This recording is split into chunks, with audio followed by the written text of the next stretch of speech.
Welcome, everyone, those who are watching this live and those who will join us later on. This is our seventh edition of Wellness Live. I'm your host, Raj. I'm building and curating Pynk together with amazing people, some amazing people, including Dr. Trishala here. We have chefs, nutritionists, technologists, and more. This is everything. This is a forum for everything at the intersection of health, wellness, and food, where we bring to you perspectives from experts on diets, diseases, food philosophies, recipes, and a lot more. Our goal is that you walk away today with some practical tips of what you can incorporate in your day-to-day life. That's what all of our effort here is for, to remove the confusion from what's going on in the world of nutrition and food and bring to you the actual insights. So today I'm sitting down with Dr. Trishala Chopra. She's a gut health expert and also the curator at Pynk. Welcome again, Trishala. Let me introduce Dr.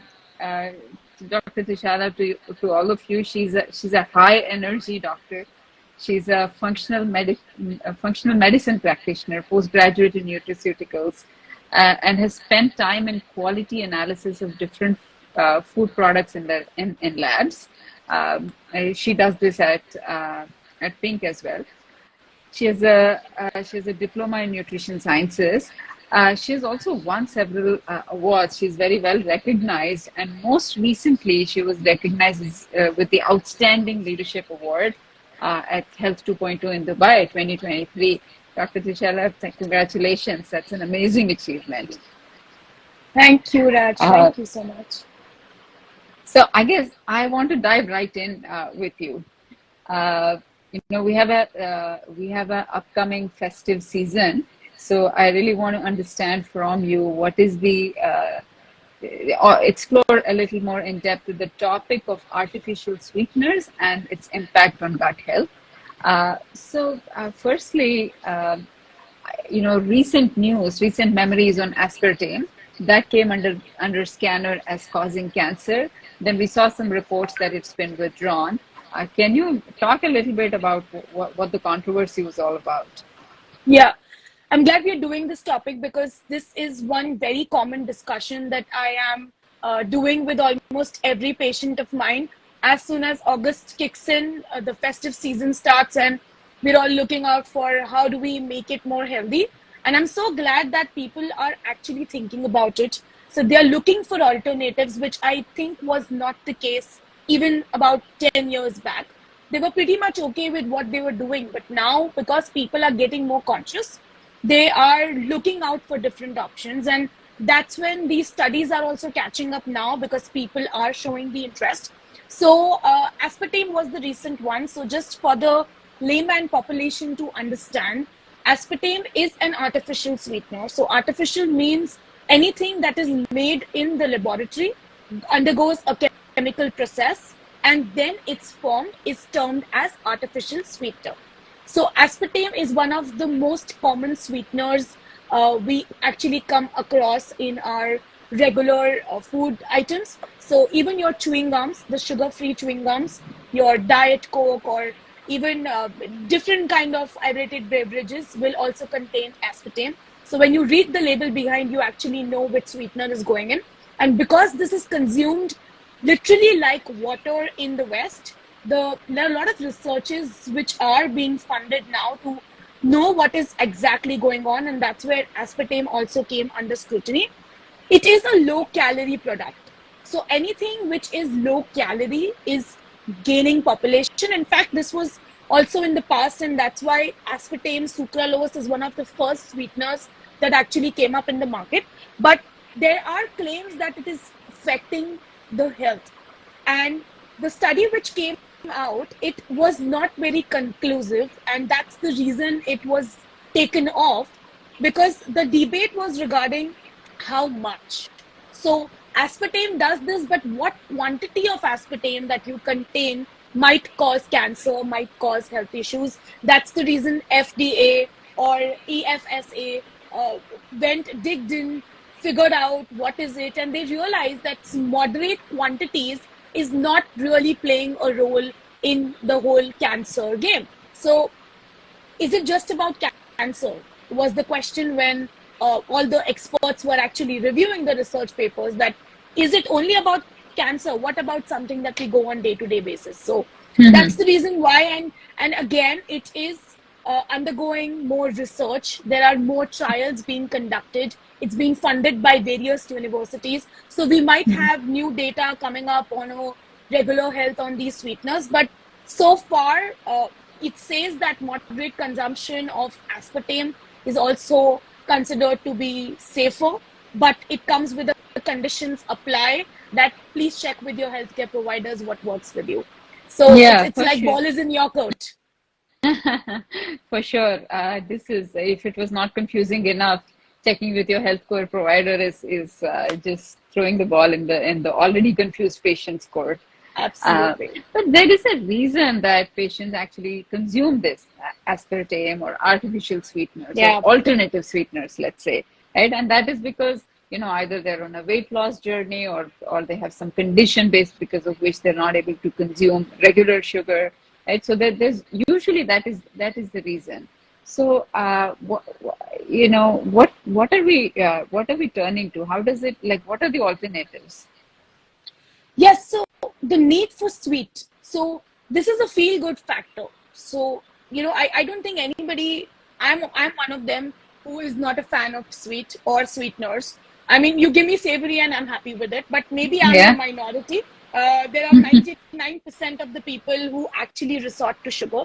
So that's the reason companies are now coming up with different options, because they need to keep people hooked, right? But what about something which has always been there? How Mm-hmm. about shifting the focus of what sweeteners our ancestors were using, or what we were actually eating even far back? What about whole foods? What about fruit that gives you a good sugar, right? We're all looking Mm-hmm. out for sweeteners and what is better, what is not, but nobody really talks about the whole food. So Mm-hmm. that's the reason I think, we need to go a bit backwards and check at our roots that what exactly went wrong. So when I speak to my patients, I actually ask this question to them, that what's the problem with refined sugar? It comes Mm-hmm. from sugar cane. It is the only thing is it's refined, right? It's processed. So do you have a problem with processing, or do you have a problem with sugar because it's now termed as a villain? So their most common answer is नहीं, सब बोलते हैं, मुझे तो नहीं लगता. So not everybody is convinced about this, that this whole artificial sweetener game works, doesn't work, but there are a lot of benefits. That's the reason a major population is shifting towards it, especially with people with diabetes. So weight management, calorie conscious people, yeah, we understand.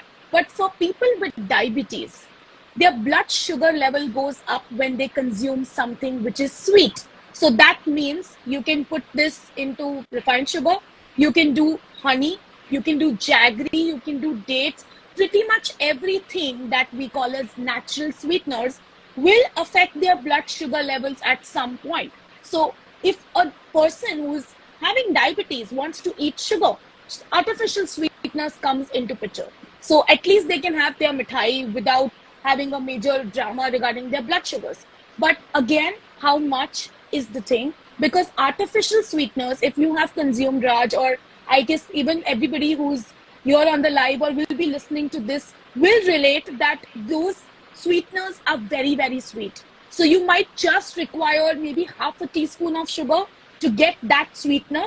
But if you take an artificial sweetener, you need to have a lot more, and it's very sweet and it will give you that artificial taste. So constantly people, scientists, food technologists are working on how to match up with that bitter taste, or how to match up with that aftertaste. What combination will work better for them? So this is an ongoing research. We don't have an evidence, we don't have a data that proves that this is what these sweeteners are doing to you. But again, if we talk about clinical practice or something that I see in my practice, it definitely affects my patients in terms of their gut health, their mood, diabetes, weight. Everything is also getting affected. Now, because I don't have a structured data, or I don't have a mass data to prove this, I don't have a research where I can put it out. But yes, in my clinical practice, I have seen so many things. and especially with this debate going on between artificial sweeteners and the natural sweeteners. So yeah, both Yeah. have their own Yeah. pros and cons. Yeah, we'll come to the aspect of gut health just in a bit. Uh, I guess it's important to understand that the best alternative is actually something like a fruit that's full of fiber, that has sweet taste, and so to evolve the palate to be able to consume something that is like a fruit that gives the sweetness. Sometimes that's not possible. Sometimes we give into cravings. After all, these are Yeah. human emotions, right? We sit on at a Diwali party, and then there's sweet everywhere. You can't say that, okay, just give me a fruit, or Yeah. maybe you can, but it's just hard to do that. So that's the time where all of these need to play a role, and especially as you said with diabetes patients. The other danger of this is just because there is an artificial sweetener or a zero-calorie sweetener or a diabetes-friendly sweetener doesn't mean that you eat any amount. Right? So it has some side effects as you are observing in your clinical practice. Before we get to gut health, I want to understand from you. You've sort of emphasized artificial in the sweetener, and is does natural? Can you explain what natural sweeteners are outside of the sugar, dates, honey, etc.? So anything which is not undergoing any chemical process. So this doesn't mean that they don't undergo any process.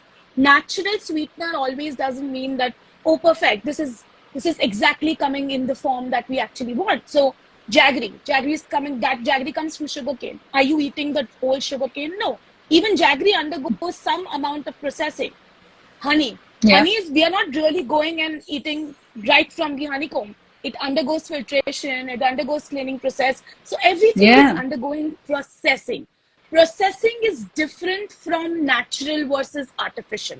These Mm, sweeteners that we get from the jaggery or honey or maple syrup, dates, these are coming from the fruit or the product directly. So it mhm, undergoes processing, but it's not undergoing any chemical fluctuation or chemical change. That's why they are termed as natural sweeteners.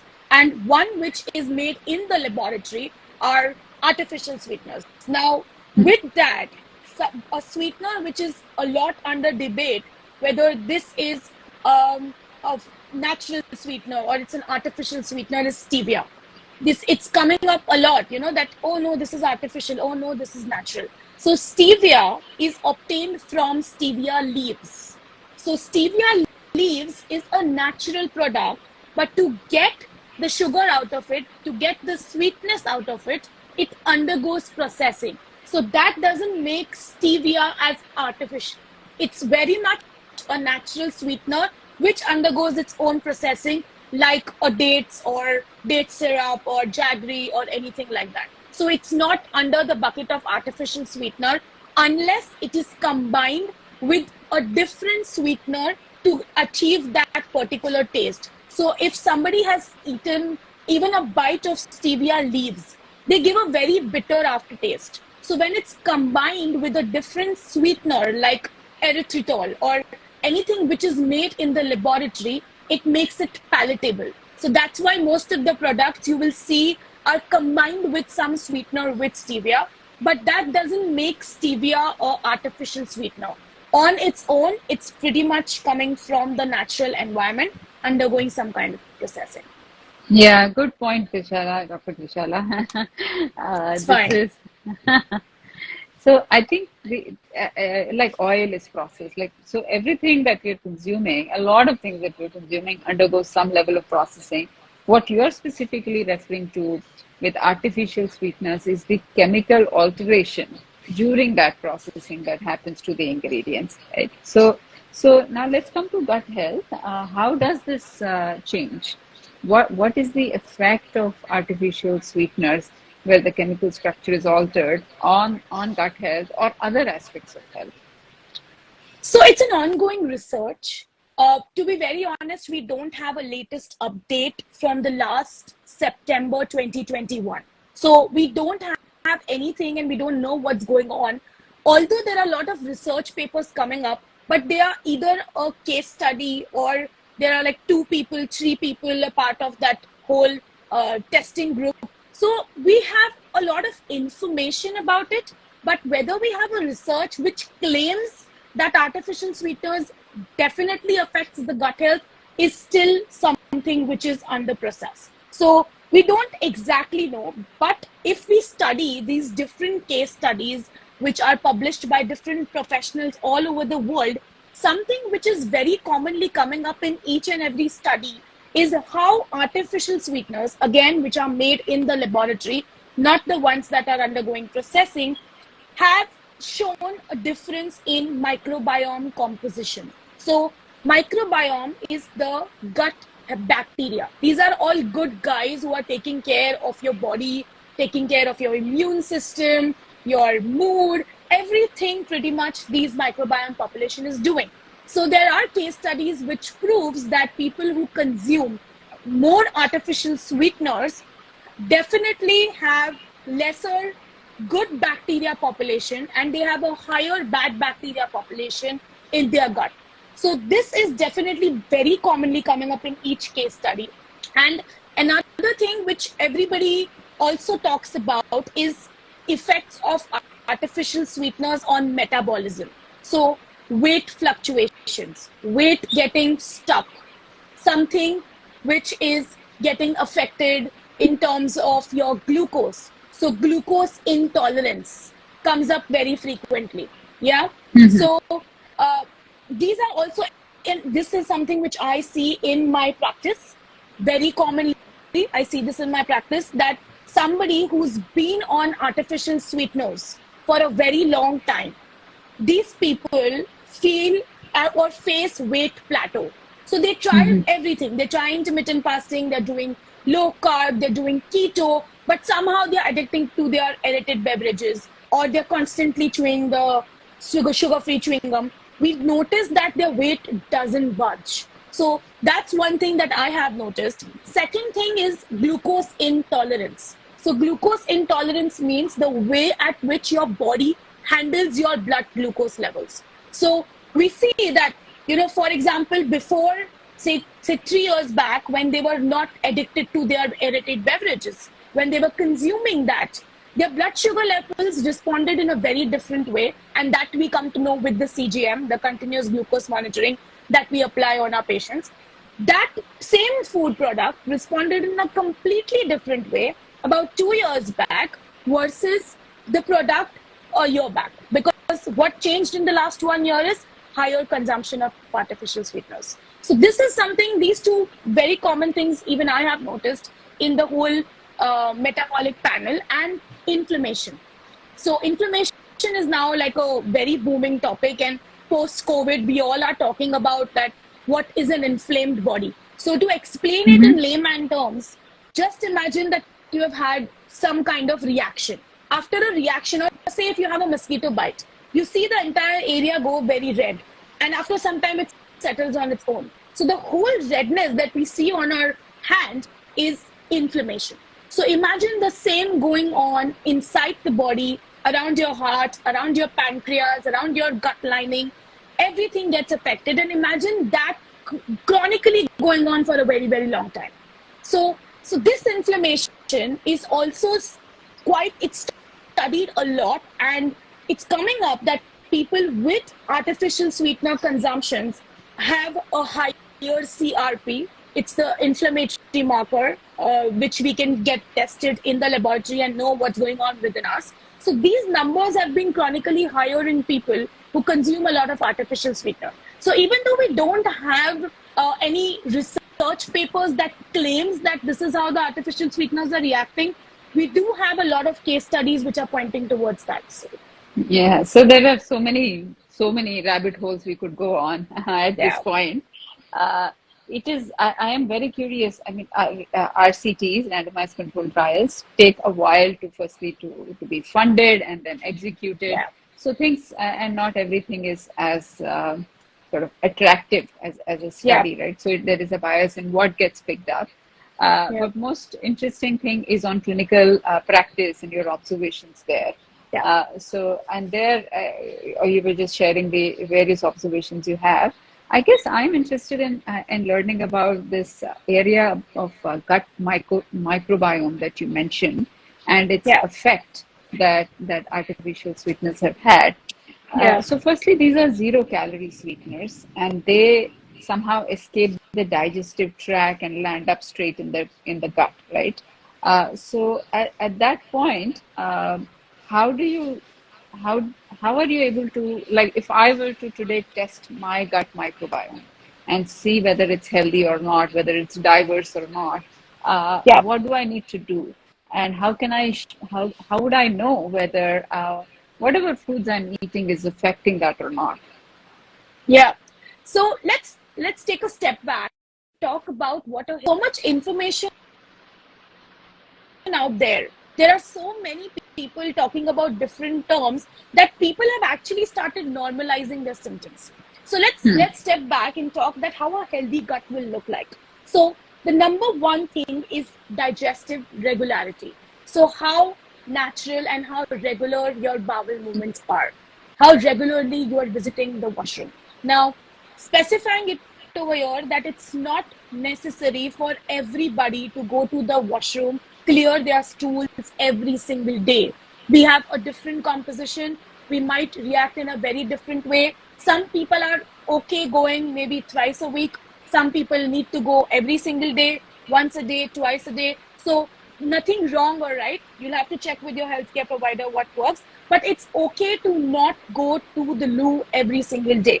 But if you are going to the loo and you are spending a lot of time, you're straining, putting a lot of pressure, feeling very uncomfortable, and the stools are very hard, that's one of the signs that something is not okay with your gut. So it's time to take help. Second thing is consistency and appearance. So your poop can actually tell you a lot about what's going on inside your body. So if you have a well sausage, sorry for the complete description, but I think this topic is not very commonly discussed and people need to know that what's going on inside the bathroom. Everybody feels very ashamed to even share it with a gut health expert. I have to make them comfortable first so that they can share the information. But a normal stool is a sausage shaped stool. Anything which is not like a sausage, if there are pebbles, if your stool is floating on the top of the water, or if you have very watery stool, all these are signs of something not okay with your gut. So I always encourage my patients and everybody who is listening to me that whenever you go to the washroom, always have a look at how your poop looks like. You can come out and you can share that something is not okay. Share it with your dietitian, nutritionist, healthcare provider, gut health expert, that this is how my poop looks like, because this can help them a lot. So this is the second thing to know how a normal gut is like. Third is absence of discomfort. So when I say this, people consider bloating to be very normal. Some people are bloated throughout the day. Some people are puffy throughout the day and they think it's pretty normal and they learn to live with it. It's not normal. Yes, bloating after a meal, after certain foods is normal, but your body has the ability to settle it on its own. So it's important to know that constantly saying staying bloated is not okay. Having acid reflux maybe after a meal, sometimes okay. We all have those meals which causes acidity for us, but every single meal giving you acidity, no. It's time for you to check what's going on. Again, immunity.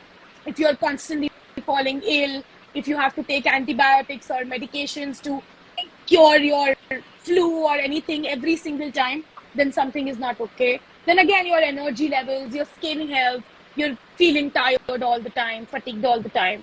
You have a lot of acne, blemishes on your skin. This is a sign that your gut is not okay. So if anybody who qualifies as everything is okay, my stools are okay, no constipation, no bloating, glowing skin, energy is very good, I don't fall sick very often, great, congratulations, you have a very healthy gut.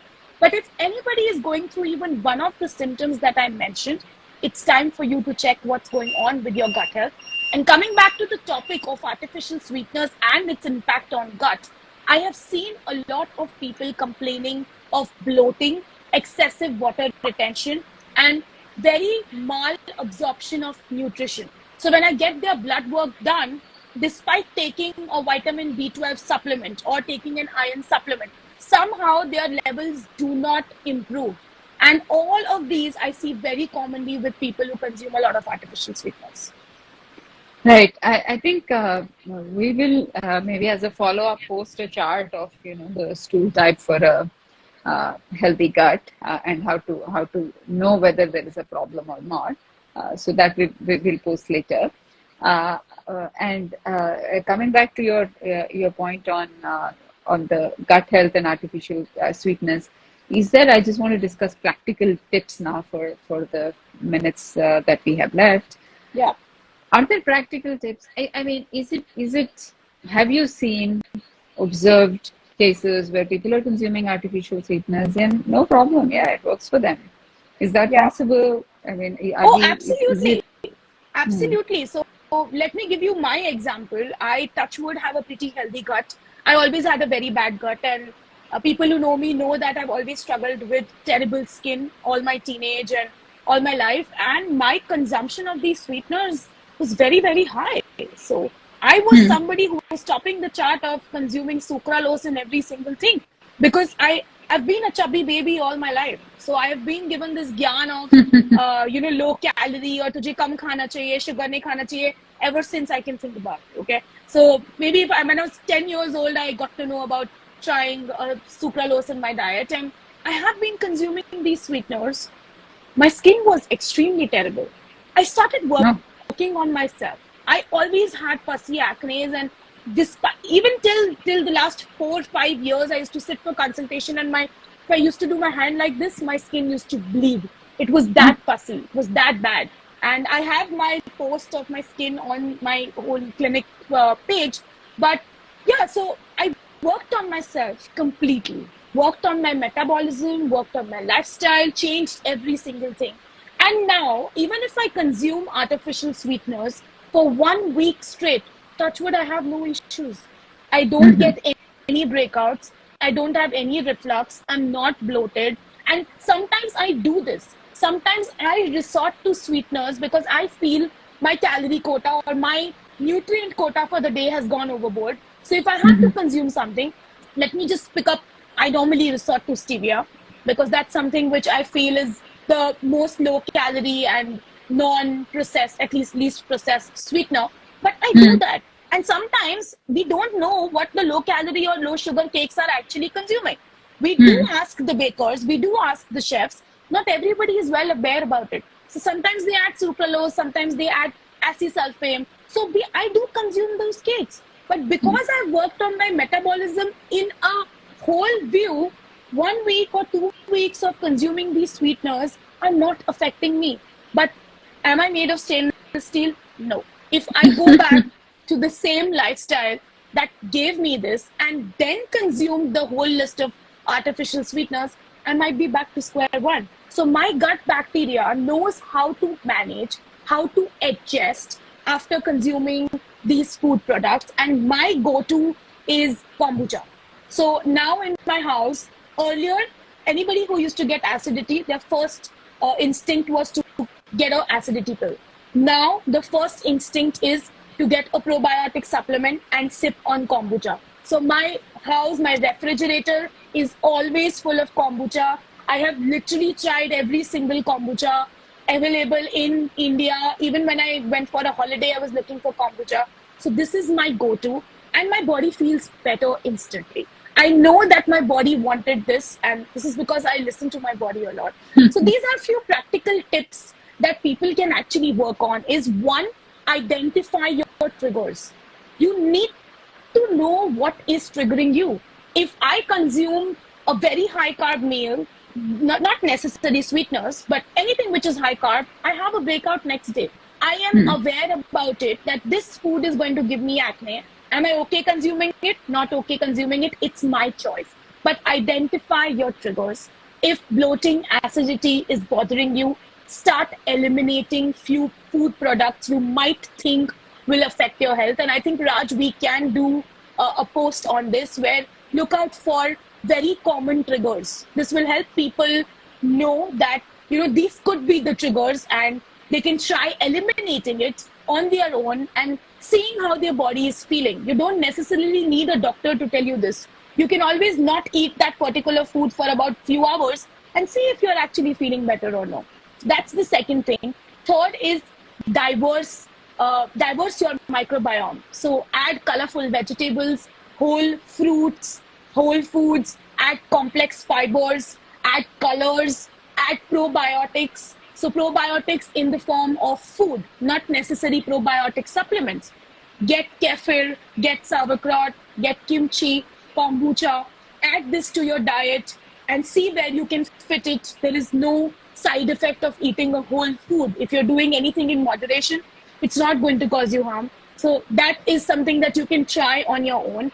And then, if required, speak to your healthcare professional.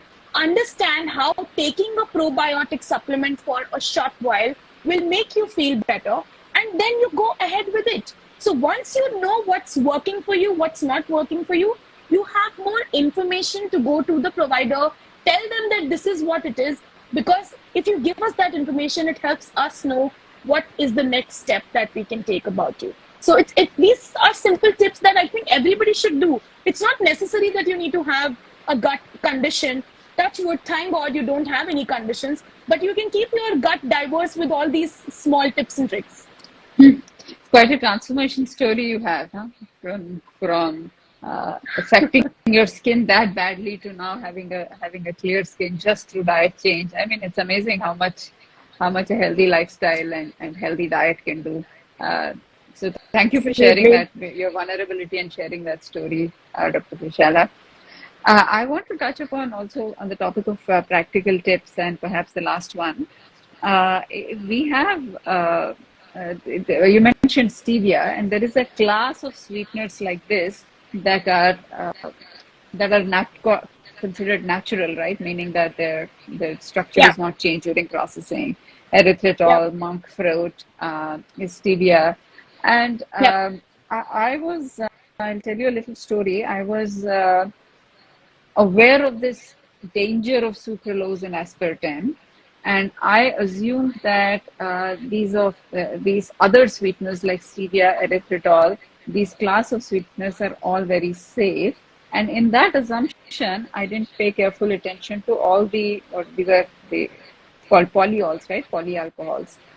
So I didn't pay attention to all of those. So once I got a chocolate out of, I don't have much of a sugar craving, but just out of some weird craving, I got a chocolate that said zero sugar, zero sugar, and at the back I did read the label that said maltitol, and so I thought it's another one like erythritol, so I just had it, and then the next 40 minutes I didn't come out of the bathroom.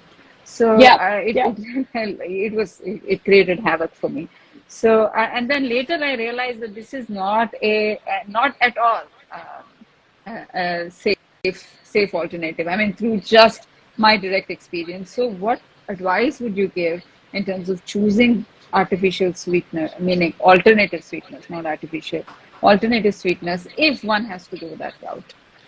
Right. So we all have gone through it, and despite me being the master of reading labels, I went to this little flea in Mumbai, and I really loved this whole idea of, oh, no sugar, and it was actually tasty. They gave us tasting chocolates, so let me try.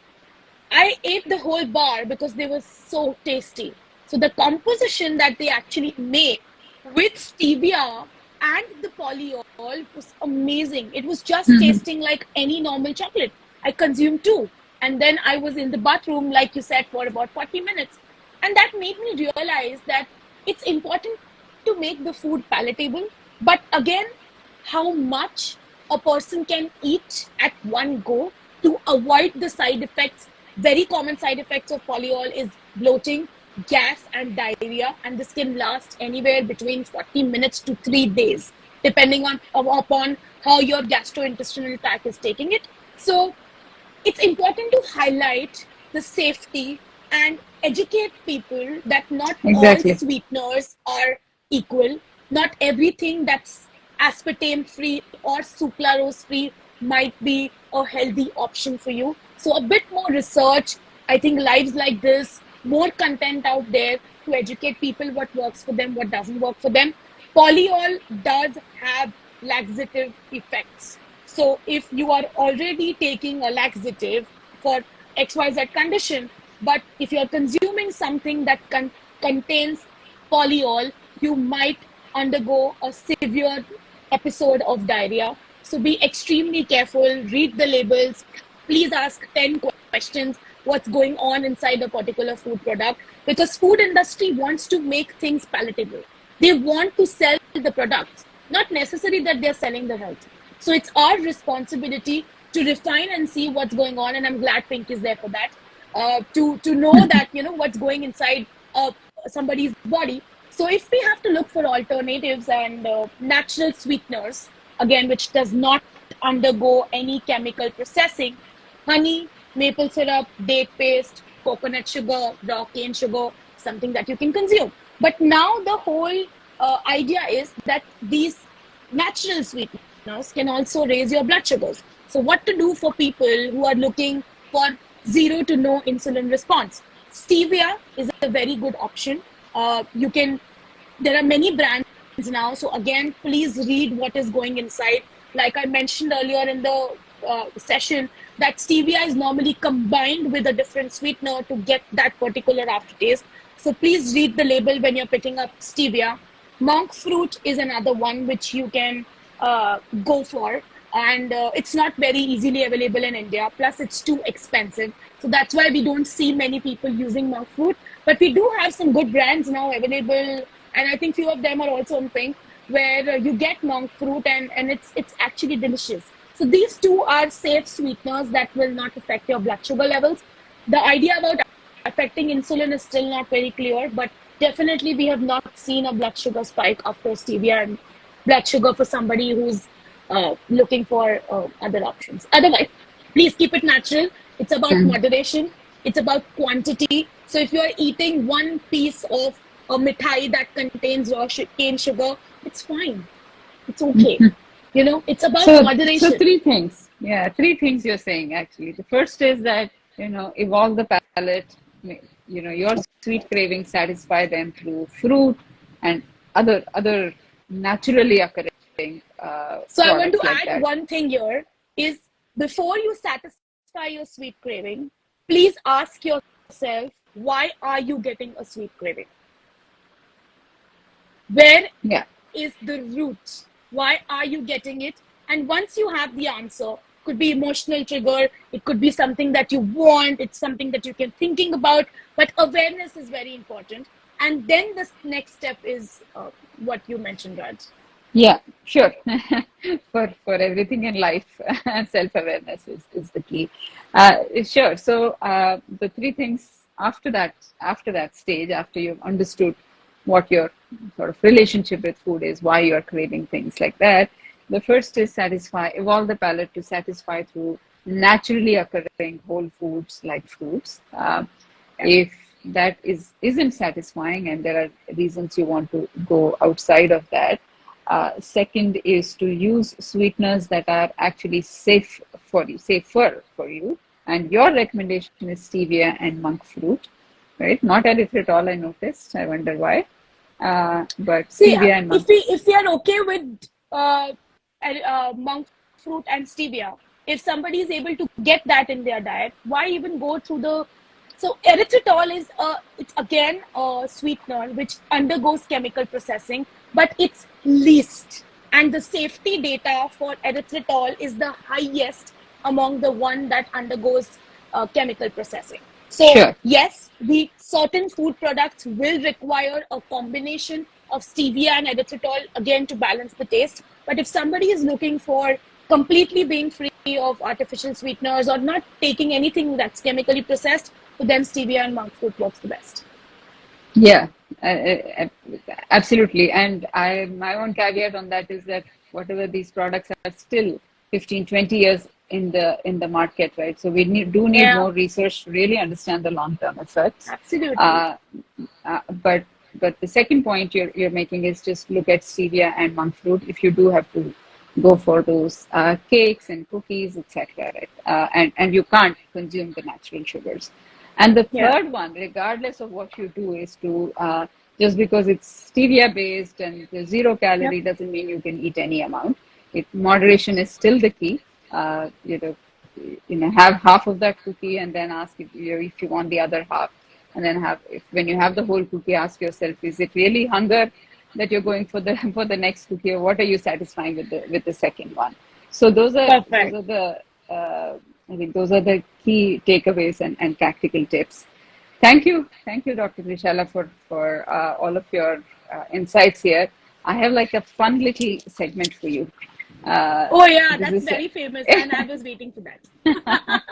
This is a rapid fire round, and you can't take more time. No long answers, short answers, and you have to respond immediately. Okay. Are you ready? Yes. All right. Favorite vacation spot?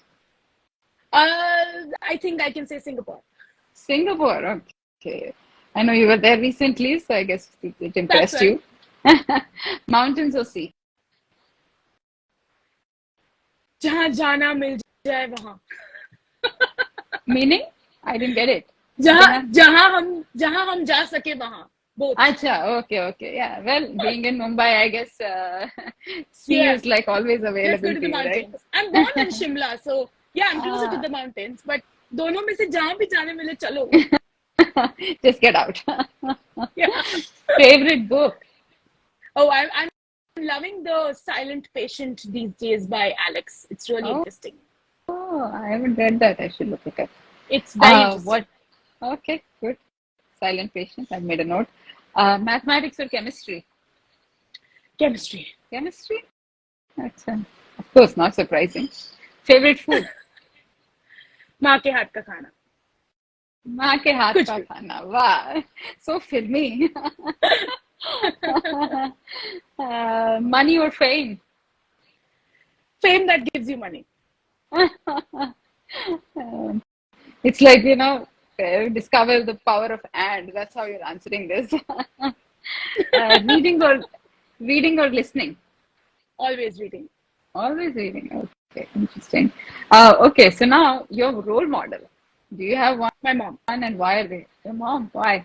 Yeah.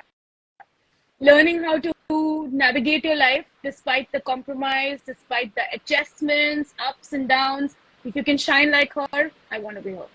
Oh, wow. Amazing. Wonderful.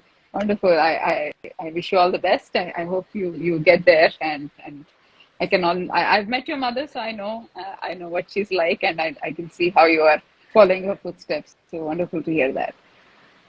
Trishala, it was lovely having you, and thank you for making time and clarifying so many things at the science level, at the practical level, your own personal experience.